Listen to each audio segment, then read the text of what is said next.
Assalamualaikum warahmatullahi wabarakatuh. Perkenalkan, pada kesempatan kali ini saya Ririn Wahyu Hidayati akan menyampaikan terkait dengan standar pelayanan minimal bidang kesehatan. Materi ini kami persembahkan kepada mahasiswa program studi gizi Fakultas Ilmu Kesehatan Universitas Aisyah Yogyakarta. Di kesempatan kali ini kita akan membahas beberapa poin. Yang pertama itu terkait dengan standar pelayanan minimal yang berdasarkan pada Undang-Undang Nomor 23 Tahun 2014. Kemudian kita turunkan ke dalam sistem standar pelayanan minimal di bidang kesehatan. Kemudian nanti kita akan membahas juga terkait dengan implementasi dan upaya pencapaian standar pelayanan minimal, MONEF, dan simpulan. Oke, kita masuk yang pertama terkait dengan standar pelayanan minimal Undang-Undang Nomor 23 Tahun 2014 tentang pemerintah daerah. Ya. Jadi ini sebagai pembuka bahwa standar pelayanan minimal itu sebenarnya tidak hanya pada kesehatan saja, gitu ya.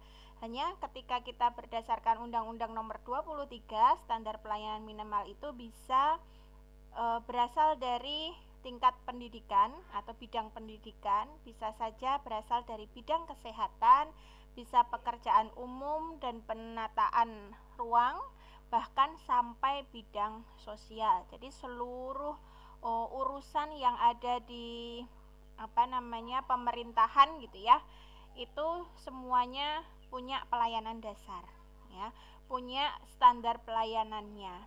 Jadi kalau kita lihat yang dikatakan sebagai standar pelayanan minimal atau kita singkat sebagai SPM itu merupakan ketentuan ya mengenai jenis dan mutu layanan dasar yang menjadi urusan pemerintah.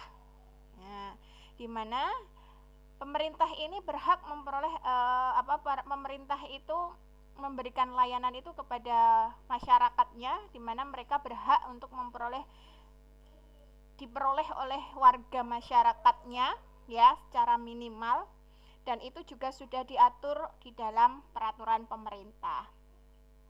Nah, karena kita nanti akan mengenal bidang kita adalah kesehatan, maka kita akan membahas nanti bagaimana standar pelayanan minimal di bidang kesehatan gitu.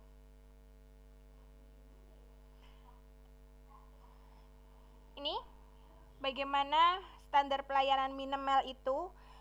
Saat ini kita menggunakan standar minimal pelayanan itu ada berdasarkan tahun 2014 nomor 23 ya. Ini awalnya itu berasal dari Undang-Undang Nomor 32 tahun 2004.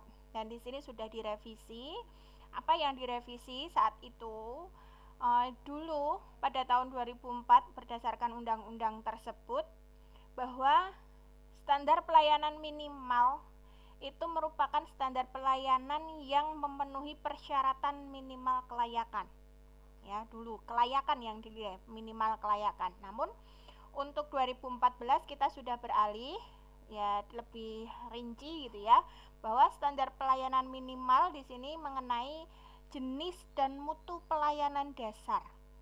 Nah, tadi sudah dilihat ya, pelayanan dasar ada mulai dari pendidikan, kesehatan hingga sosial.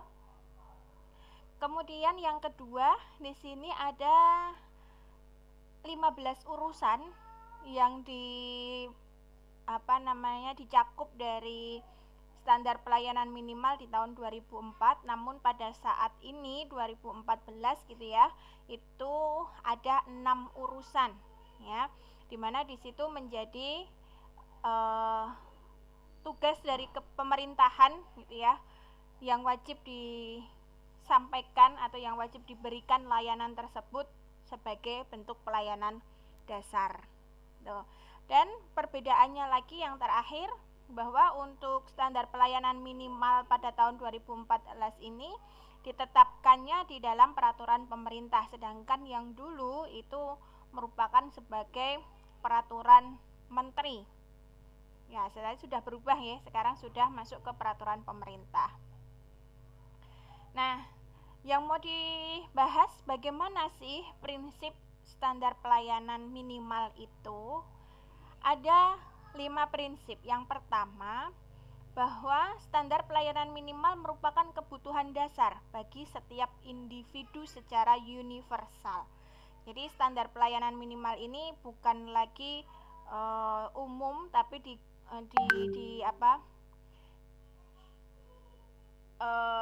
digunakan sebagai kebutuhan dasar bagi setiap orang, gitu ya. Kemudian yang selanjutnya di sini ada pemenuhan kebutuhan dasar dapat dipenuhi sendiri oleh warga negara atau oleh pemerintah daerah. Di mana di sini maksudnya setiap individu itu diharapkan untuk secara mandiri memiliki kemampuan untuk menjaga dirinya sendiri, menjaga kesehatannya, dan di situ juga difasilitasi ya, ditunjang oleh peran dari pemerintah daerah. Prinsip yang ketiga merupakan layanan dasar yang menjadi kewenangan daerah, provinsi maupun kota kabupaten. Ya, jadi ketentuan pelayanan dasar ini kita sesuaikan dengan kebutuhan di wilayahnya. Ya, kalau memang wilayahnya pelayanannya tempat pelayanan kesehatannya itu memiliki 1 atau 2 dan di situ harus bagus gitu ya. Nah, maka pelayanan dasarnya juga harus disesuaikan dengan kemampuan dan fasilitas layanan kesehatan yang ada di tempat tersebut. Selanjutnya ada merupakan kewajiban bagi pemerintah provinsi maupun kabupaten untuk menjamin setiap warga negara memperoleh kebutuhan dasarnya. Jadi segala sesuatu tadi ya diawali dengan kesadaran dari setiap individu akan kesehatannya, itu juga penting juga didasari atau didukung dengan peran pemerintah, peran dari tokoh masyarakat kabupaten dan kota, agar mereka juga bisa melihat sebagai pengendali, sebagai pemberikan fasilitas itu ya, layanan kesehatan yang bagus untuk warganya. Jadi istilahnya ini ada kaitannya dengan nomor 3 ini tadi ya, ketika di satu tempat atau satu wilayah kabupaten atau provinsi ataupun kota, tempat layanan kesehatannya itu juga setidaknya harus memenuhi kebutuhan layanan kesehatan yang baik ya untuk para warganya atau para masyarakatnya gitu ya, sehingga dengan harapan ketika di masing-masing kabupaten kota ataupun provinsi memiliki layanan kesehatan yang bagus, proses rujukan pun juga tidak terlalu jauh, karena nanti juga akan berkaitan dengan keterlambatan merujuk, itu juga mengurangi angka harapan hidup gitu. Angka kesakitan bisa bertambah, angka kematian bertambah karena adanya keterbatasan atau keterlambatan di dalam merujuk. Jika di dalam suatu wilayah sudah mumpuni atau sudah memiliki layanan kesehatan yang bagus, maka proses rujukan pun juga tidak akan terhalang dengan waktu, dengan tempat yang jauh. Harapannya seperti itu, jadi bisa menangani, menghandle sendiri kondisi masyarakat dengan layanan yang bagus. Dan prinsip standar pelayanan minimal ini juga berlaku secara nasional, jadi tidak hanya berlaku dalam satu puskesmas atau satu layanan kesehatan yang ada di tempat itu, tapi juga berlaku sama antar layanan kesehatan yang lain di tempat yang lain, ya, gitu. Jadi sama dasarnya. Oke, nah itu secara garis besar standar pelayanan minimal berdasarkan undang-undang tadi. Nah, ketika kita breakdown kembali ke bawah, kita ambil ke standar pelayanan minimal bidang kesehatan, karena kita di sini seluruhnya basicnya kesehatan ya, khususnya untuk adik-adik ini adalah adik-adik gizi. Adik-adik gizi juga menjadi bagian dari tenaga kesehatan ya, sehingga di dalam standar pelayanan minimal bidang kesehatan ini tadi berdasarkan peraturan Menteri Kesehatan nomor 43 tahun 2016 yang menyatakan standar pelayanan minimal bidang kesehatan itu sebenarnya bisa dilakukan secara dini ya, dan itu menjadi sebuah tuntutan publik gitu ya. Artinya apa? setiap masyarakat, setiap individu yang ada di lingkungan masyarakat, dusun maupun desa itu punya hak yang sama. Ya, yang sama untuk apa? Untuk mendapatkan pelayanan kesehatan. Sehingga di dalam sebuah layanan kesehatan itu ada standar minimalnya. Standar standar minimal itu apa ya? Yang paling sederhana istilahnya adalah minimal pelayanan apa sih yang harus dia berikan di tempat tersebut gitu. Jadi ketika mau dijadikan sebagai tempat layanan kesehatan, dia harus punya apa gitu misalnya gitu ya. Nah, kalau kita jabarkan lagi dari isi poin tersebut, sistem pelayanan minimal kesehatan itu kalau misalnya kita ada di daerah provinsi, itu ada 2 poin yang perlu kita perhatikan, yaitu jenis layanan dasarnya merupakan layanan kesehatan bagi penduduk yang terdampak krisis kesehatan akibat bencana atau potensi bencana. Nah, ketika kita berdasarkan pada poin 1, siapa sih yang berhak mendapatkan layanan ini? Yang berhak itu adalah seluruh seluruh warga gitu ya. Seluruh warga atau seluruh penduduk yang memang di situ punya resiko, memiliki dampak terhadap kesehatan akibat dari bencana atau tempat-tempat yang memiliki potensi bencana itu berhak mendapatkan layanan kesehatan tersebut. Dan proses pemberian layanan kesehatan itu harus disesuaikan dengan mutu layanan dasarnya. Mutunya ya tentunya sesuaikan dengan standar penanganannya gitu ya. Misalnya dengan kondisi bencana, berarti nanti ada standar pelayanan kesehatan di lokasi bencana itu harusnya seperti apa. Kemudian yang kedua, untuk wilayah provinsi itu juga memiliki layanan dasar terkait dengan pelayanan kesehatan kondisi kejadian luar biasa atau KLB. Jadi kalau ada masalah kejadian luar biasa atau di situ ada suatu masalah yang kasusnya itu meningkat gitu ya di satu wilayah tersebut atau disebut sebagai KLB, maka seluruh penduduk yang ada di dalam kondisi KLB itu berhak mendapatkan layanan kesehatan. Nah, di mana layanan standarnya atau mutu layanan dasarnya itu juga harus disesuaikan dengan standar pelayanan saat terjadi kondisi KLB. Oke. Nah, ini untuk wilayah provinsi. Ketika kita berkaca provinsi ya, kita turunkan lagi ya tingkatannya. Tingkatannya ada di kabupaten kota. Jadi ketika kita sudah ada dalam kondisi darurat bencana maupun KLB, itu tadi ketika kita breakdown ke bawahnya lagi, itu ada standar pelayanan minimal kesehatan di tingkat kabupaten atau kota. Nah, layanannya apa saja? Ya, ini cukup banyak ya, ada 12 layanan kesehatan, yang mana 12 layanan kesehatan ini jenis layanan dasarnya itu juga harusnya ada di tingkat provinsi ketika ada bencana. Jadi walaupun dalam kondisi bencana dan KLB, tetap komponen layanan kesehatan di sini bisa menjadi bagiannya gitu ya. Yang pertama, layanan kesehatan dasar di kabupaten kota itu memberikan layanan kesehatan pada ibu hamil, bersalin, bayi baru lahir, dan balita ya.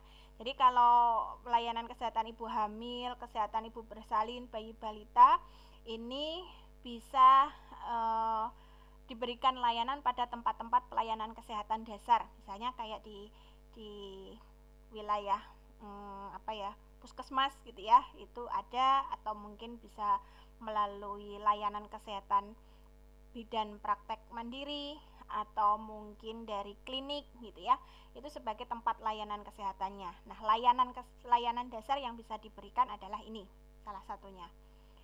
Oke, kita bahas satu persatu terkait dengan layanan kesehatan ibu hamil. Nah, apa saja sih layanan kesehatan yang bisa diberikan di situ? Karena kan di sini mutu layanannya itu harus sesuai dengan standar pelayanan antenatal gitu ya. Antenatal kan ibu hamil. Jadi kalau mau dikatakan memiliki standar minimal atau pelayanan minimalnya, Ya, ketika kita memberikan pelayanan antenatal, maka di sini harus ada tenaga kesehatannya, gitu ya. Tenaga kesehatan bisa ada bidan ataupun ada dokter kandungan, ya. Dan untuk mengetahui layanan kesehatan ibu hamil ini juga dilakukannya adalah ANC, ya, dengan minimal 4 kali, ya, 1 kali trimester 1, 2 kali trimester 2 dan 1 kali trimester 1, 1 kali trimester 2 dan 2 kali di trimester 3. Itu minimal pelayanannya.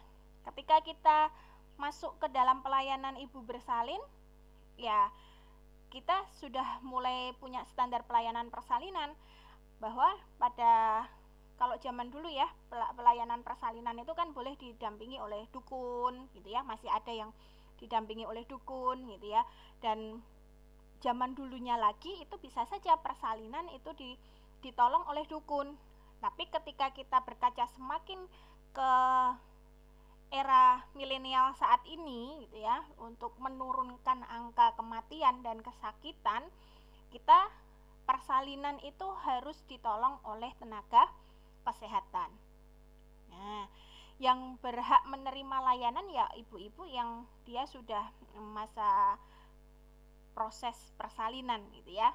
Dan ketika bersalin, bayi yang dilahirkannya pun juga setidaknya dia harus mendapatkan pelayanan kesehatan.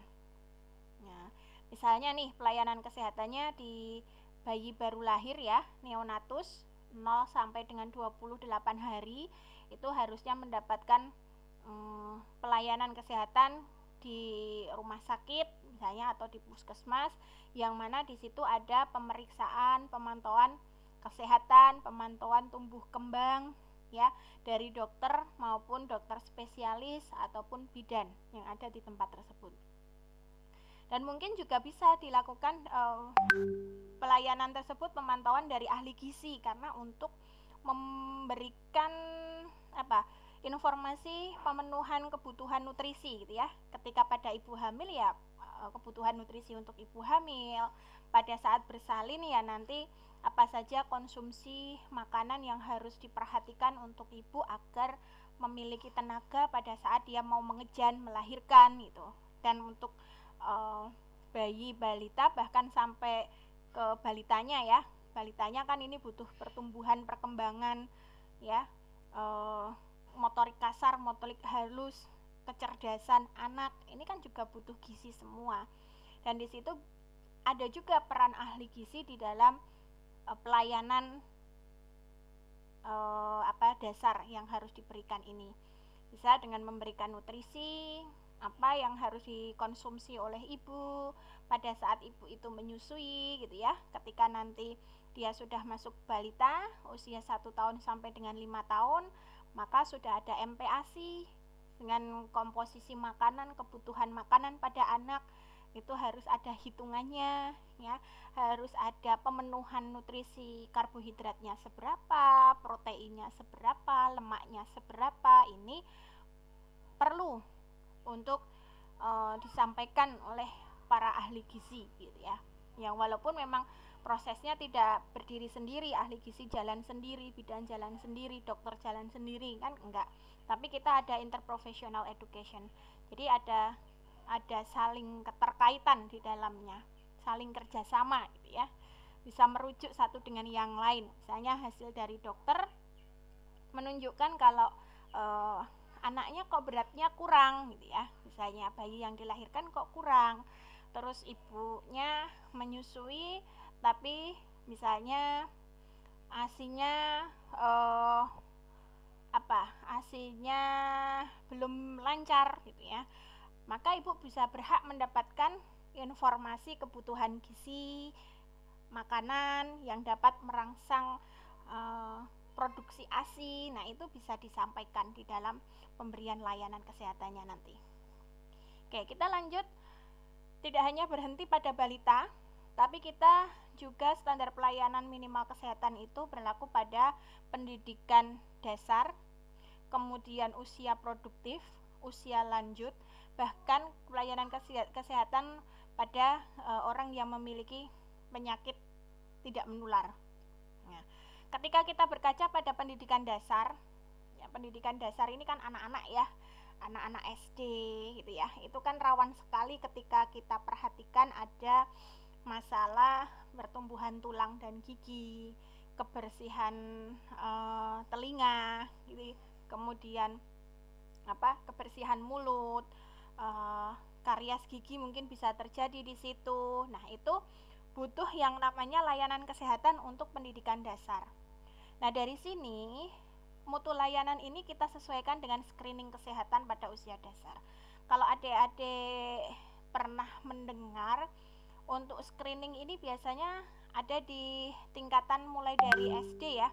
Dari SD itu, TK itu juga sudah ada. Jadi setiap satu semester itu ada yang namanya pemeriksaan kesehatan. Di situ dipantau tumbuh kembangnya, ya, karena kan SD sudah TK sudah ada 6 tahun ya. Di situ pemeriksaan gigi, kemudian pemeriksaan telinga. Nah, nanti dari proses pemeriksaan itulah kita bisa memantau bagaimana kondisi kesehatan setiap anak. Nah, makanya di sini yang berhak mendapatkan adalah anak-anak yang mencapai usia pendidikan dasar. Biasanya ada di sekitar 6 tahun ke atas. Nah, ketika kita masuk ke usia produktif, nah, usia produktif digimanain gitu ya. Usia produktif ini kan usia 15 sampai dengan 59 tahun. Yaitu merupakan masih usia produktif. Usia produktif ya artinya usia yang masih bisa beraktivitas sendiri, bekerja sendiri untuk menghidupi atau memenuhi kebutuhan hidupnya sendiri. Ya, kita batasannya sampai dengan 59 tahun, sedangkan lebih dari 60 tahun kita sudah masuk ke lansia atau lanjut usia. Di dalam screening ini macam-macam ya yang bisa kita lihat. Itu misalnya kita layanan kesehatannya mungkin bisa dengan pemantauan status gizi gitu ya. Misalnya dari 15 tahun sampai dengan 19 tahun itu kan persiapan pranikah.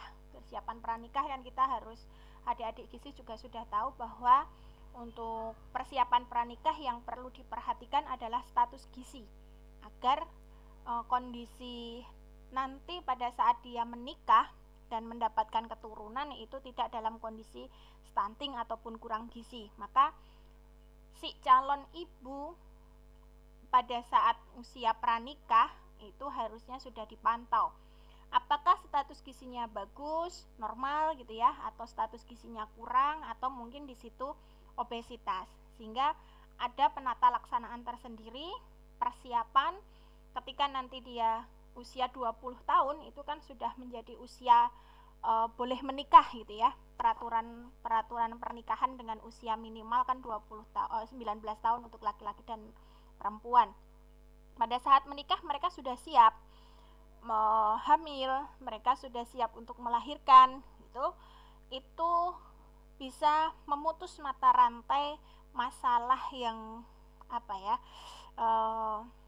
yang beresiko gitu ya, beresiko terkait dengan adanya stunting, masalah malnutrisi gitu ya. Jadi kita sudah wanti-wanti, sudah screening dari awal. Nah, dan selebihnya mungkin ada screening yang lain, misalnya ada screening PTM ya, penyakit tidak menular yang mungkin sering kita dengar itu ada diabetes mellitus, hipertensi gitu ya, bahkan sampai ke screening gangguan mental ya. Kemudian kalau perempuan bisa saja untuk screening yang namanya sadari ya, pemeriksaan payudara sendiri untuk deteksi dini kanker payudara, atau bisa dengan pemeriksaan IVA atau pap smear gitu ya untuk deteksi kanker serviks atau CA serviks. Nah, itu berlaku untuk pelayanan kesehatan di poin 6 ini. Bagaimana dengan lansia? Nah, lansia juga sama nih. Penata laksanaannya juga screening juga, mutunya dilihat apakah lansia itu dalam kondisi status gizinya bagus, apakah dia memiliki penyakit-penyakit tidak menular, ada hipertensi, diabetes, kolesterol gitu ya, jantung koroner, asam urat ya, serta lansia ini juga rentan terkait dengan manajemen emosinya. Ya, manajemen emosi pada lansia itu juga karena hormonal pada lansia itu juga naik turun, maka di sini juga butuh yang namanya manajemen emosi. Ya, kemudian yang kedelapan adalah pada penderita hipertensi. Nah, khusus untuk penderita hipertensi ini juga perlu nih pelayanan untuk penderita yang hipertensi. Harus dimonitor bagaimana tekanan darahnya itu dalam kurun waktu tertentu, kita cek apakah naik atau turun atau malah naik terus gitu ya. Kemudian kita berikan edukasi, pemberian informasi kesehatan, pemberian diet ya, diet untuk makanan, diet untuk makanan yang boleh dikonsumsi atau yang tidak boleh dikonsumsi, diimbangi dengan aktivitas fisiknya ya, obat-obatan, karena kalau lansia biasanya diberikan multivitamin atau obat-obatan lain untuk mengurangi keluhan gitu ya. Dan di sini dalam poin 5 sampai 8 pun ini adik-adik dari para ahli gizi ini juga sangat besar ya perannya. Tidak hanya sekedar edukasi saja, tapi edukasi yang diberikan oleh adik-adik ahli gizi ini sebenarnya sebagai salah satu promotif ya, preventif, pencegahan gitu ya. Jangan sampai nanti ke kuratif gitu. Kalau sudah kuratif kan sudah ada penyakit, tapi kita lebih baik mencegah dibandingkan kita mengobati. Jadi adik-adik gizi ini bisa kok di sini masuk perannya kayak tadi di pendidikan dasar ya, mungkin dari bagaimana menjaga kebersihan makanannya, agar kan anak-anak SD kadang suka jajan ya, jajan-jajanan itu gimana sih untuk orang tua bisa membuat jajanan sehat untuk anaknya ya, memodifikasi makanan. Ini bagus juga ini untuk adik-adik yang bisa terjun ke masyarakat ya. Mungkin bagi kantin sekolah gitu ya, itu juga bagus tuh. Bagaimana pengadaan makanan sehat untuk anak-anak agar pertumbuhannya normal ya, sesuai dengan usianya. Dia juga tidak terlalu banyak makanan yang mengandung natrium ya, atau bahan makanan pengawet. Nah, itu kan juga sangat mengganggu di dalam kesehatan anak-anak gitu ya. Usia produktif juga sama, di usia lanjut bahkan di hipertensi. Jadi peran adik-adik ini sebagai promotif, preventif ini cukup tinggi ya, terkait dengan gizi. Karena kadang-kadang kembali ke lifestyle kita, pola hidup kita, makanan kita yang kita lakukan ketika intake dan outtake tidak seimbang ya, nanti bisa saja menimbulkan banyak sekali masalah. Ketika adik-adik gizi bisa mengembalikan pola pikir, kita lebih baik mencegah dibandingkan mengobati, saya rasa nanti berbagai jenis penyakit tidak menular ya, ada hipertensi, diabetes seperti ini bisa sangat jauh diturunkan gitu ya angkanya. Oke, selanjutnya di sini ya, masih lanjut ya, tadi ada hipertensi, sekarang diabetes. Ini juga sama nih adik-adik, diabetes itu juga menjadi peran dari para ahli gizi, gimana cara memberikan edukasi, aktivitas fisiknya itu harus seperti apa, berapa kebutuhan nutrisi ketika ada orang yang mengalami diabetes, makanan dietnya apa yang bisa diberikan, dan bahkan mungkin ini tidak hanya ke fasilitas pelayanan kesehatannya ya, mungkin pada saat mereka kontrol yang sudah memiliki bibit gitu, tapi bisa balik lagi dari tempat layanan itu, bisa masuk ke komunitas atau ke keluarga. Jadi peran di para ahli gizi bisa masuk untuk memberikan layanan kesehatan itu. Nah, ternyata standar pelayanan minimal kesehatan ini di lingkup kabupaten kota tidak hanya di masalah secara fisik yang tampak ya, ada penyakit menular tidak menular, tapi di sini juga ada kok yang hubungannya dengan ODGJ ya, orang dengan gangguan jiwa. Nah, orang dengan gangguan jiwa ini juga menjadi layanan, maka di situ harusnya ada layanan psikologi ya. Layanan psikologi itu biasanya kita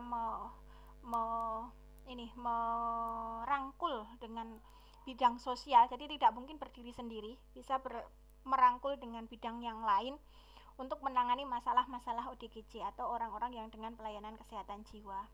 Karena di sini bisa kita lihat sebenarnya orang-orang ODGJ itu dari tanda dan gejalanya, jangan sampai semakin parah kemudian dia dikucilkan ya. Kalau kita lihat di masyarakat kan jadi banyak yang dikucilkan, bahkan mungkin ada yang merasa mengganggu, kemudian dia dipasung, kemudian dia diasingkan, diborgol dan lain sebagainya. Itu menjadikan hak bagi ODGJ-nya untuk mendapatkan pelayanan kesehatan itu nanti jadi hilang. Jadi kita harus membantu peran tersebut. Terus selanjutnya, bagaimana implementasi pencapaian standar pelayanan minimal? Oke, ketika kita lihat bagan di sini bahwa status kesehatan masyarakat ya. Status kesehatan masyarakat itu kan bisa dilihat dari upaya kesehatannya. Ya, bagaimana upaya kesehatannya mulai dari promotif, preventif, kuratif, rehabilitatifnya gitu ya. Dan dilihat juga dari hasil-hasil penelitian dan pengembangan, kita bisa kembangkan untuk meningkatkan status kesehatan masyarakat. Di situ juga ada peran serta dari masyarakat untuk meningkatkan pemberdayaan masyarakat ya. Jadi jangan dianggap ini hal yang mudah dan sepele, karena kita di dalam meningkatkan status kesehatan masyarakat itu multi sektor ya. Kita harus gandeng sana sini gitu ya, agar harapannya masyarakat seluruhnya itu bisa sadar secara mandiri terhadap kondisi dirinya sendiri ya. Gimana itu ya? Jadi menyadari bahwa dirinya itu memang membutuhkan kesehatan, tahu pentingnya kesehatan secara dirinya sendiri, sadar gitu ya, tidak harus menunggu dioyak-oyak, kamu harus periksa, yang ini nggak usah periksa, enggak, tapi kita harus sadar akan diri kita sendiri kalau kita memang butuh kesehatan gitu ya. Nah, itu sangat besar sekali peran pemberdayaan masyarakat ini. Ketika masyarakat berdaya, maka akan sangat mudah sumber daya manusia atau orang-orang kesehatan itu masuk memberikan informasi, karena sudah mulai berdaya, ada kemauan positif dari masing-masing individunya. Nah, di sini juga tidak hanya lingkup individu tenaga kesehatan gitu, tapi berdasarkan orang yang sudah sakit dan berobat, maka dia butuh peran dari orang-orang farmasi gitu ya. Ketika dia di rumah maupun dirawat untuk menjaga kondisi kesehatan, maka dia harus tahu bagaimana konsumsi makanan, minuman yang baik, yang tidak baik untuk dirinya, mana yang harus dihindari, mana yang harus diperbanyak gitu ya, untuk meningkatkan status kesehatannya ya. Termasuk ada manajemen dan informasi kesehatan. Jadi informasi kesehatan itu juga harus dimanage, dirancang ya, agar masyarakat secara umum itu bisa memahami secara keseluruhan konteksnya. Nah, agar mereka kalau tahu itu kan dia akan memahaminya itu nggak separuh-separuh gitu. Ketika orang itu pahamnya hanya separuh-separuh, misalnya nih, ibarat kata dengan bahasanya saja ya, dengan bahasa keluarga berencana 2 anak lebih baik. Nah, ketika mereka punya pola pikir yang berbeda, 2 anak lebih baik, itu juga bisa saja berpikir seperti itu, tapi kan kita harus memberikan penjelasan. Apakah 2 anak lebih itu baik, atau 2 anak itu lebih baik dibandingkan yang punya lebih dari 2 anak. Ini juga penyampaian, penekanan di dalam manajemen informasi yang disampaikan ke masyarakat itu juga tetap harus diperhatikan. Makanya kan sekarang keluarga berencana kan slogannya bukan 2 anak lebih baik gitu ya. Itu. Nah, semua status kesehatan masyarakat ini itu akan menjadi bagian dari standar pelayanan minimal suatu layanan kesehatan. Itu kita bisa lakukan untuk mencapai standar minimal itu tadi melalui pendekatan keluarga Ya, basicnya kita adalah keluarga, karena masyarakat itu tidak bisa kita melakukan basic ke klinis. Klinis itu pasti sudah berobat. Kalau sudah berobat pasti sudah punya penyakit gitu. Tapi kalau kita masuk ke pendekatan keluarga, harapannya promotif preventif itu bisa dilakukan. Ya. Kemudian kita juga akan menggunakan germas ya. Germas ini menjadi salah satu kunci untuk meningkatkan kesehatan yang ada di masyarakat. Ya, sehingga kalau sudah standar pelayanan minimal ini sudah tercapai, harapannya Indonesia Sehat atau program kita di Indonesia Sehat itu juga sudah bisa kita capai. Target-target yang ada di dalamnya itu khususnya bidang kesehatan ya, itu juga bisa tercapai, terwujud gitu. Nah, inilah prosesnya. Ya, kalau adik-adik tahu tadi ya prosesnya seperti apa, ini dalam upaya kesehatan tadi sudah ada manajemen, sumber daya, sarana prasarana, farmasi, penelitian dan pengembangan. Ini kan sebuah upaya untuk meningkatkan kesehatan masyarakat. Nah, upaya kesehatan masyarakat itu tadi menunjang standar pelayanan minimal tadi ya, yang ada 12 standar, masih ingat ya, yang ada di tabel, mulai dari ibu hamil sampai dengan orang TB dan HIV kan itu. Dan sistem pelayanan minimal ini tadi seluruhnya kita lakukan bertolak dari keluarga. Nah, karena harapannya apa? Ketika kita poin 1 sampai 12 ini bertolak dari keluarga, kita pantau, kita kaji lah ya. Kita kaji, kita ketahui kondisi berdasarkan basic keluarga, kita tahu seperti apa keluarga tersebut. Apakah ibunya, contohnya saja untuk kehamilan persalinan BBL gitu ya. Ibu usia subur di dalam sebuah keluarga, apakah ibunya itu ikut KB, apakah ibunya menyusui, apakah ibunya punya balita, tumbuh kembangnya seperti apa, itu kan basic keluarga semua. Ketika kita tahu ada masalah di dalam keluarga, maka kita akan bisa kembalikan masalah itu ke layanan. Ya, misalnya tadi ya, ibu ada masalah balita, berat badannya nggak naik dalam 2 bulan atau 3 bulan berturut-turut. Nah, itu kan bisa kita kembalikan ke layanan. Oh, ada balita yang peningkatan berat badannya tidak pernah naik dalam 2-3 bulan. Kita balikkan di sini. Kita balikkan ke layanan standar pelayanan minimalnya. Balita ada di mana? Oh, ada di poin 4. Kita rujuk ke situ. Masukkanlah di layanan kesehatan yang ada pemberian layanan balita, misalnya puskesmas.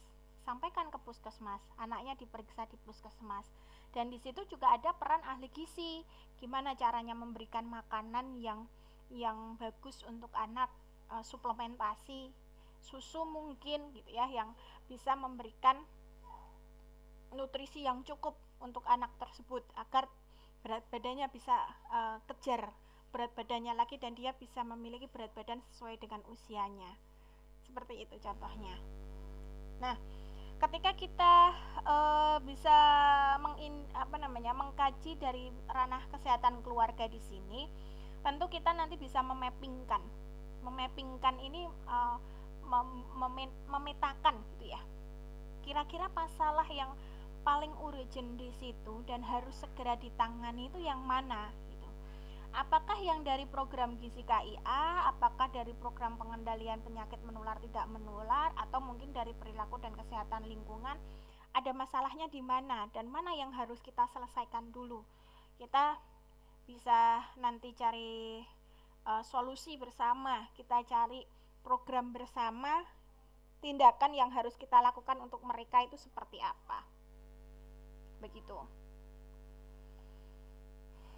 Nah, selanjutnya ini terkait dengan peran pemerintah. Nah, itu tadi kan sudah sampai ke bawah ya, yang di atas tadi kan peran sampai ke keluarga. Tetapi di peran itu tidak semuanya lepas. Ketika kita sudah ada program, kita balik ke masyarakat, tapi negara diam aja, kan tidak. Tentu semua akan berkaitan dengan peran dari pemerintah juga. Ketika kita membuat program bottom up, dari bawah ke atas, ya, dari keluarga ke atas, tentu atas peran dari pemerintah juga harusnya sangat mendukung gitu.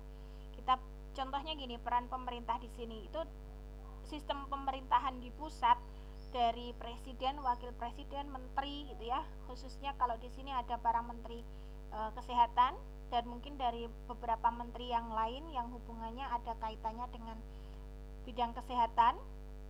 Ketika kita membahas kesehatan ya, nanti kalau pembahasnya di bidang lain bisa beberapa menteri yang lain atau sistem pemerintahan atas itu semua bisa keterkaitan satu dengan yang lain. Juga harus memikirkan pemenuhan tenaga kesehatan itu seperti apa, apalagi masa pandemi misalnya seperti ini, itu peran tenaga kesehatan itu benar-benar harus diperhatikan. Pemenuhan kebutuhannya itu juga harus diperhatikan. Bahkan tenaga kesehatan pun juga yang sudah lama di klinis itu juga perlu di-refresh gitu ya. Ada pelatihan-pelatihan misalnya, atau di situ perlu ditingkatkan kualitas pembaharuan materi refreshing, tindakan ketika ada program-program baru. Nah, itu juga perlu menjadi salah satu peran dari pemerintah. Kemudian membantu peningkatan kapasitas tenaga kesehatan melalui dana dan dekon. Nah, di sini ada ketika para tenaga kesehatan kapasitasnya, jumlahnya tenaga kesehatan yang sudah cukup, ya ini harus diimbangi dengan dana melalui pendanaan untuk meningkatkan partisipasi kerjanya. Ya, istilahnya ada jasa lah ya, ketika kita memberikan sesuatu itu ya, walaupun memang kita tidak boleh berorientasi pada hal tersebut gitu ya, ketika kita bekerja istilahnya bekerja secara ikhlas, tapi tetap harus ada impossible gitu ya, kalau kita tidak memikirkan upah dan lain sebagainya, tetap harus ada perhatian untuk peningkatan status ekonomi gitu. Meningkatkan peran lintas sektor.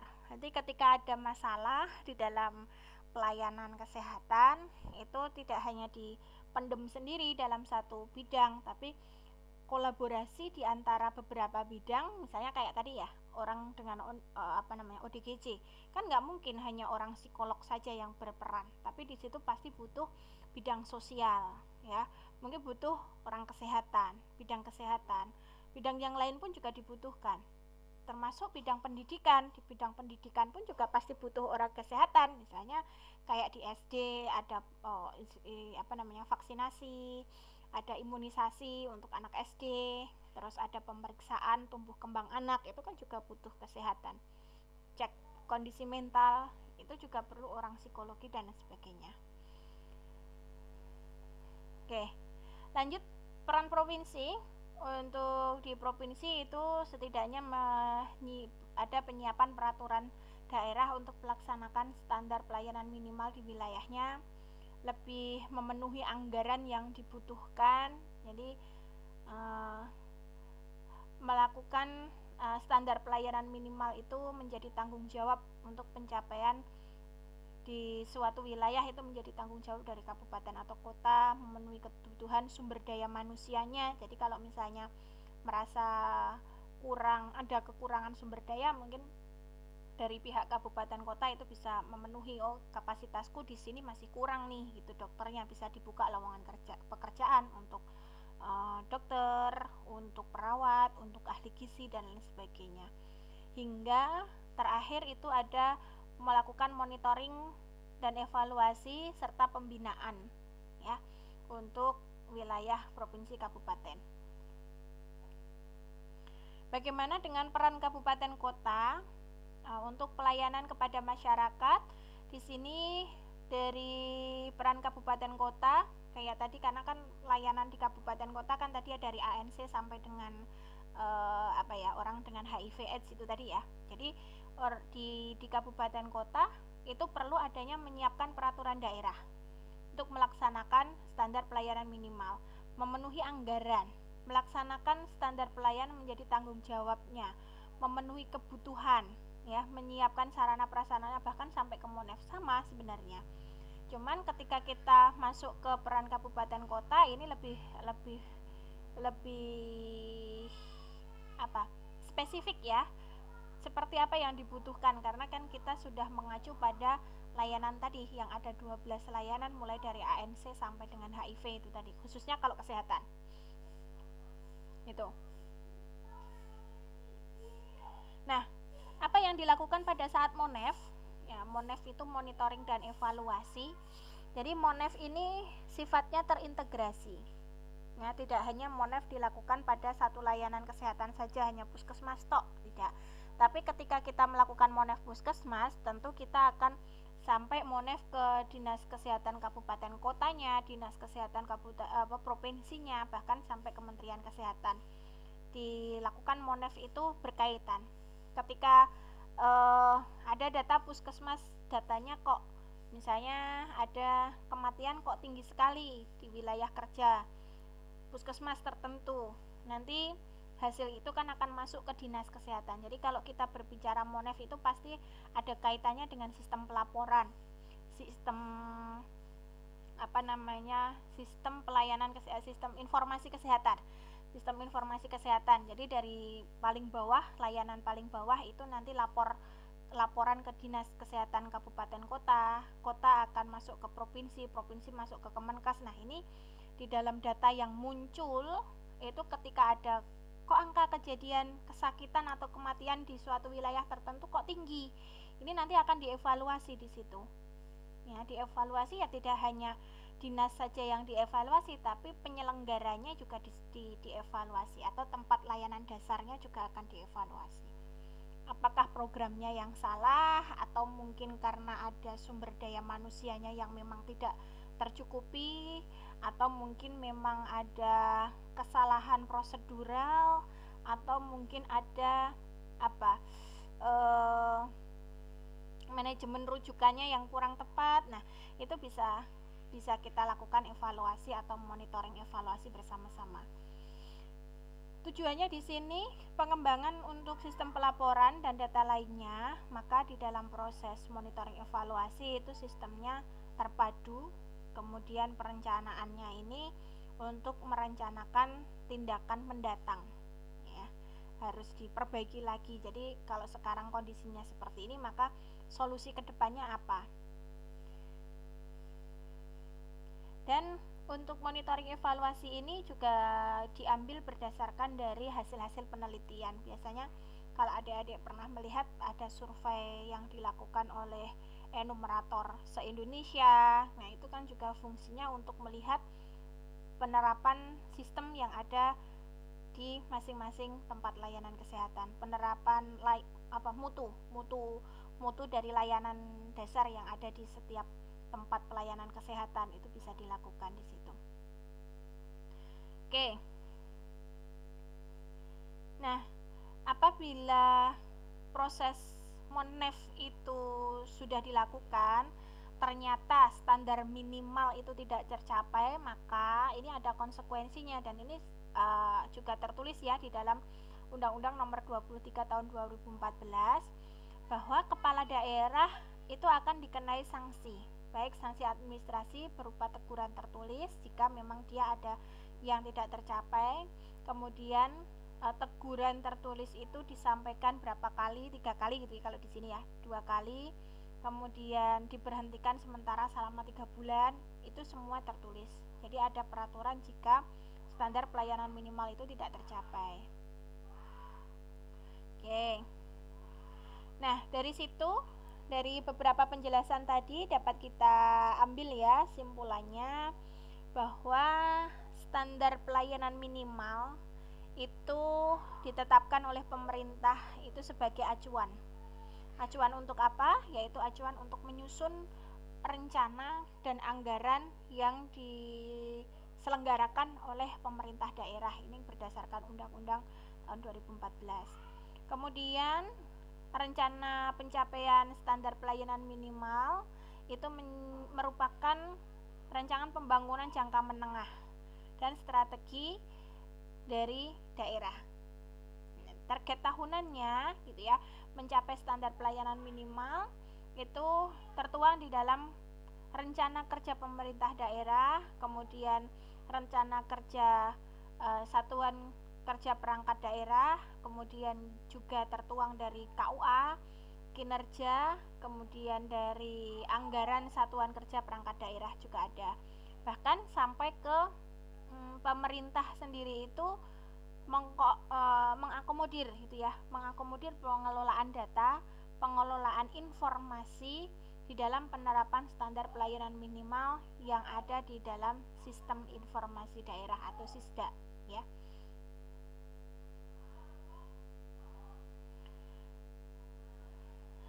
Untuk peningkatan standar pelayanan minimal itu membutuhkan penyediaan kebutuhan dasar minimal untuk warga negaranya dengan harapan 100% atau seluruh warga negara di Indonesia itu harus memiliki peluang yang sama untuk menerima layanan tersebut. Ya, tidak boleh separuh-separuh gitu, tapi harus seluruhnya bisa mendapatkan layanan tersebut. Layanan kesehatan yang belum mencapai 100% itu bisa dimaklumi untuk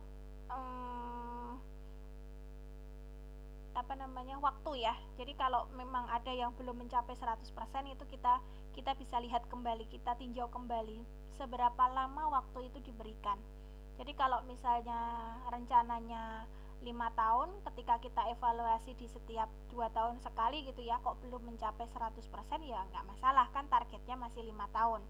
Tapi perlu dipertimbangkan gitu ya, ketika 2 tahun kok belum sesuai dengan target yang 2 tahun, maka harus ada tindakan lebih lanjut agar pada saat tahun kelima itu bisa tercapai. Oke. Terus anggaran untuk pemenuhan standar pelayanan minimal itu tidak bisa dibatasi. Kemudian ada penganggaran standar pelayanan minimal itu harus ada prioritasnya, mau diprioritaskan kemana. Jadi harus ada program utama di setiap wilayah, di setiap kabupaten kota untuk pelayanan minimal itu ada di ranah apa gitu ya. Kalau misalnya wilayah kebencanaan ya mungkin bisa dari ranah provinsi itu lebih diunggulkan ke kebencanaannya karena lokasi-lokasi bencana misalnya. Kemudian terakhir bahwa standar pelayanan minimal ini setiap waktunya itu tetap dievaluasi dan menjadi sebuah penilaian kinerja gitu ya, menjadi penilaian kinerja di kepala daerah. Jadi tanggung jawab daerah untuk meningkatkan status kesehatan masyarakat di masing-masing wilayahnya itu menjadi kunci. Kita lihat seperti apa peran kepala daerahnya. Kalau status kesehatan masyarakatnya meningkat ya bisa kita sampaikan kalau di wilayah kerja tersebut atau kabupaten kota tersebut memang program untuk kesehatannya berhasil gitu. Ya, itu yang dapat saya sampaikan untuk materi sistem standar pelayanan minimal. Apabila ada kekurangan dan kesalahan dari saya mohon maaf. Dan untuk selanjutnya kita akhiri.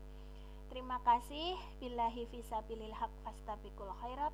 Assalamualaikum warahmatullahi wabarakatuh.